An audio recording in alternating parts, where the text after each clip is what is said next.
ኢትዮጵያ የአህጉሪቱ የኃይል ማማና የዲጂታል ፈጠራ ማዕከል ሆናለች።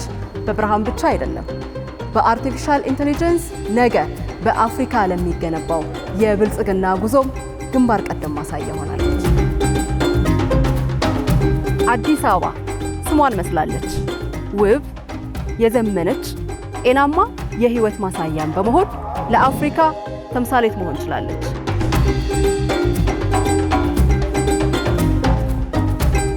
አዲስ አበባ የአፍሪካውያን መሰብሰቢያ ብቻ አይደለችም።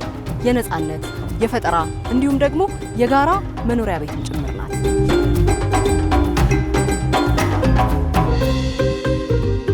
ወደ ቀዳሚዋ የለውጥ ምድር እንኳን ደህና መጣችሁ።